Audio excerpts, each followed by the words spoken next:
Yeah, the confidence, it came with taking a lot of L's in regards to the mental aspect as well as the physical.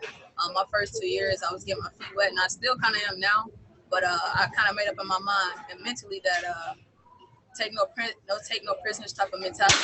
Keep the confidence and work off of my team. If I can trust the fact that my team got me and I got them, I think my game can only flourish. But the confidence mentally has been a thing for me. So I can only get better with that with time. But that's really been one of the things that I keyed in on to make me feel as comfortable as I do. Appreciate it. Thanks. Thank you.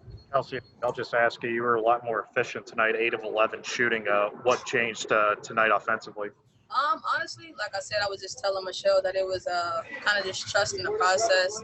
I'm trusting the fact that I'm gonna have a couple bad games or have a couple nights where I don't shoot the ball well, but still stay in tune. And I think today I just kind of stayed in tune and waiting for opportunities to come, and I seized them. So. Anybody have anything else? Michelle, go ahead. Yeah, if I could just ask one more question. Kelsey, I was talking to Marianne before the game about Julie, and obviously, we haven't seen a lot of her in the United States, but it's been exciting watching how quickly, she seems to have gelled with the team. What's it like playing with her as point guard? It's amazing. I think basketball is universal, so although she comes from another country, she fit in because she has a basketball mind. Her IQ is through the roof. And Julie is one of those people where she is calm. She's a calm storm, if that makes sense. So as long as she gets us humming and gets us going, I'm always have my trust in Julie. And I think over the course of this small time we've been together, I can really call her an amazing teammate and amazing friend. I like that, calm storm. That's a good. You'd be surprised. Like, I wish I had. Like, she was like, "Well, it's whatever." That's just kind of her mindset. But when it's time to get going and we in the 4 lines, like, I mean, you can't even question where she is because we know where she is. She's in tune and she's gonna have us going. Thank you. Appreciate that. Thank you. Hey, Coach, congratulations on the win. Thank you. Can you give us a status update on Tori? We saw on the broadcast that she had her leg iced, and also Stephanie. Stephanie? Yes. On the broadcast, they did mention her knee. She's having issues with her knee. Nothing happened to Stephanie. Okay. What about Tori? Don't know. She needed to come out because she did something to her knee. I'm not really sure. The trainer's looking at it, advised not to put her back in. So, she'll be evaluated later, and I'll be able to tell you later, but I really don't know. Don't know how serious it is. She was able to walk off with ice on it, so hopefully it's not anything that will keep her out too very long, but it was advisable not to put her back in the game, so we didn't. Michelle Vopel. Yeah, Coach, when we talked to you a couple days ago, you said this is a team that you could probably see getting better every single game, that there would be things that would improve. And it seems like you've taken a pretty good step from even a week ago, starting out the season. What do you think? What do you attribute that to? And do you feel like, we saw more of that today? Yeah, I definitely think you saw more of it today. And, I thought we've made big steps. Scoring 106 points the other day was a big step, of course. We had a little speed bump against Dallas, not to take anything away from them, but I thought that defensively, we didn't do a good job, and we certainly didn't rebound the ball, and it gave us the motivation for this game, to single out defense and rebounding again would be the keys to us winning. And I think our players took it to heart. We watched a lot of film, showed them just how important those two areas were in terms of the loss the other day and how important they would be against another athletic, very good rebounding team here in Atlanta. And I thought we controlled the tempo of the game from start to finish. I didn't ever feel like we lost control of the tempo. And that was due in part to our players taking the message seriously about the areas we needed to improve in. Most importantly, it was rebounding. Like, I'm thrilled to see a team like Atlanta with rebounders like Elizabeth Williams and Monique Billings only have 5 offensive rebounds for a whole game. That's yeoman's work, and that's a team that's committed and focused on getting the job done. We said that would be the difference in whether we won or lost, and it allowed us to then get out and run our transition game, which is, we want to play up and down the floor. So you can't run if you don't rebound. So it really was vitally important to not let them get extra scoring opportunities and to allow us to run and and play the way we wanted to play. So I'm really proud of this team, again, for taking the message, taking what we looked at in film and applying it directly to the next game. And, we only had one day to talk about it and to prepare. So, they came out and really focused on what we asked them to focus on.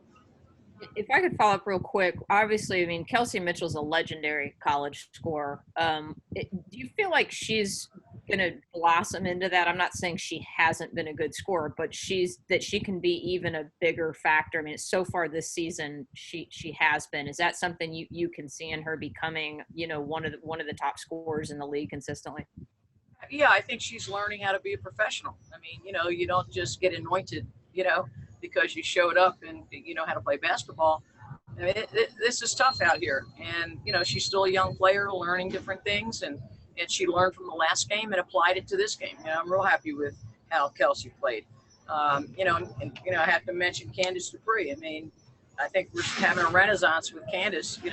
I told her, I said that was vintage Candace tonight, and really happy that we executed, and give credit to our team for sticking with the things that we asked them to do and trusting each other.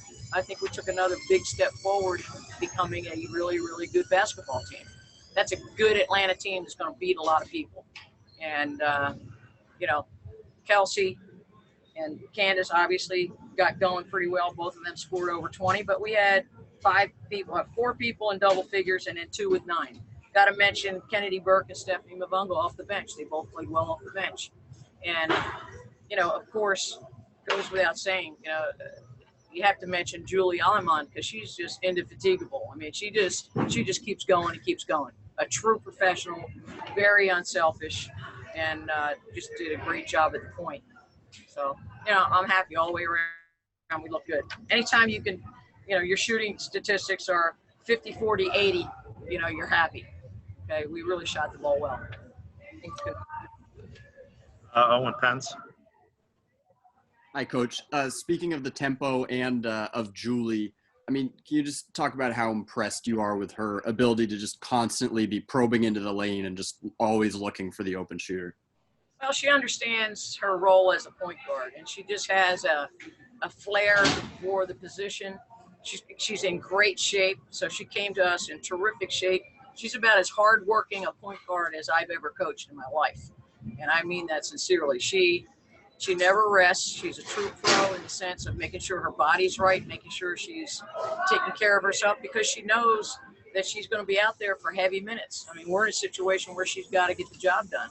Without Erica Wheeler and with a young Kathleen Doyle who finally got her first minutes, it's falling on Julie's shoulders, and she's shouldering that load like a pro. And, I'm not surprised. This is a young lady who leads the Belgian national team. They're going to be in the Olympic Games. They've played a very heavy and difficult international circuit the last few years, and she's gotten better each time out. And I think she's finally ready to come to the W, and you're seeing the fruits of her efforts. She's worked her butt off to be here and to be ready for this moment, and I couldn't be happier with how she's playing at the point. Ethan Sears.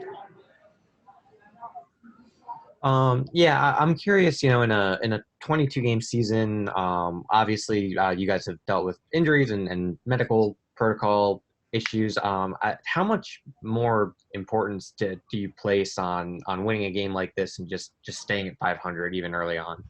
Oh yeah, it's important. Teams that can steal some games early, because everybody's still trying to figure out the changes that they need to make to their scouts, that kind of stuff, and also just adjusting to the schedule. Trust me, it has been an adjustment for everybody to play with just a day in between. You can't even call it a day off. We're finally going to give them a day off tomorrow because we have 2 days before we play the next game. But they had 1 day to flush that game, learn whatever we had to learn, and do some preparation, rest their bodies, and then come out here and play. And I thought they did a terrific job with that. But that's the task at hand for every team that's here. You got to rest when you can. You got to use your practices wisely, and not have long practices where you're killing them.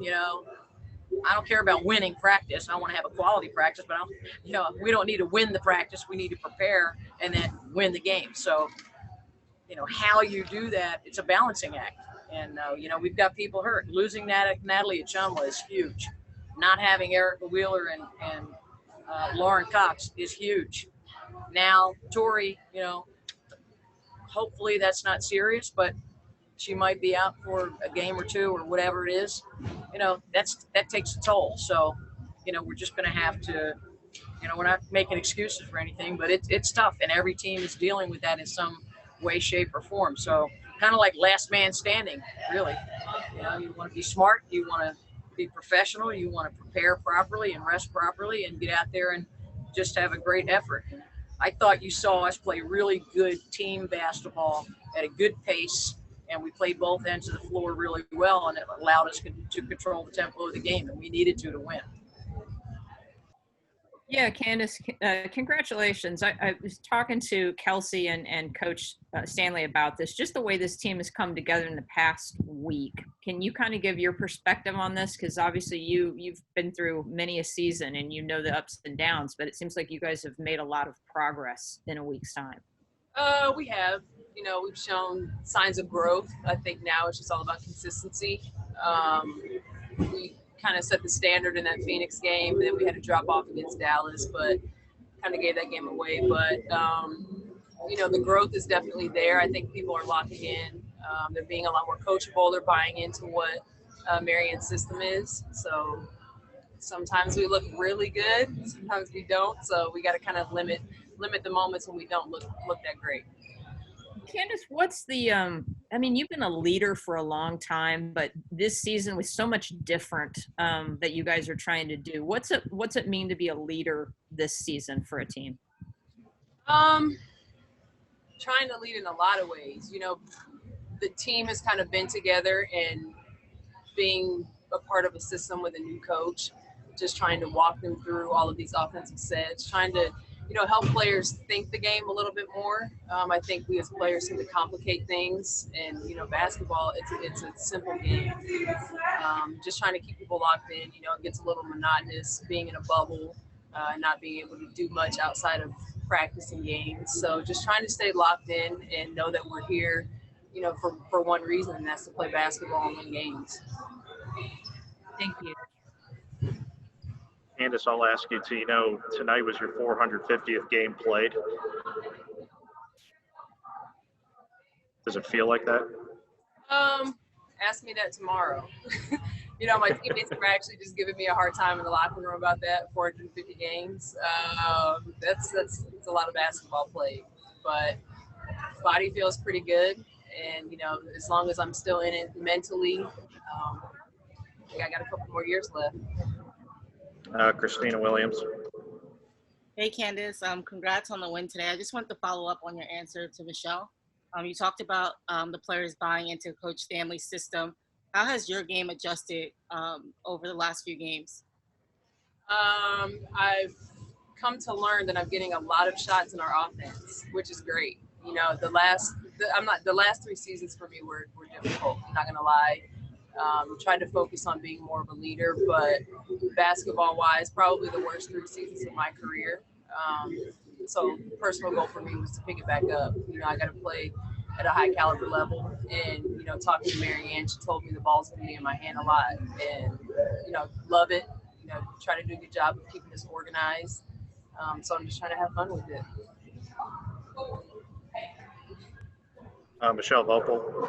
Yeah, Candace, I wonder if you could maybe expand on that just a little, because we saw you continue to be a great leader for this team, but was it difficult in terms of you felt like you weren't being utilized as well as you were hoping to, or what made those last 3 years more difficult, and what's better about this year? I think you said it, not being utilized, the way that I thought I was going to be utilized, kind of had me thinking, man, maybe it's time to hang them up, but I've got a lot of basketball left in me. And, Marianne told me prior to the season, we're going to give you the ball, and I need you to score. I need you to work on shooting a 3, all of that. So I'm having fun playing again and just trying to have a good time. Great. Well, we're having fun watching you. So I thanks appreciate it. for the answer. Appreciate it.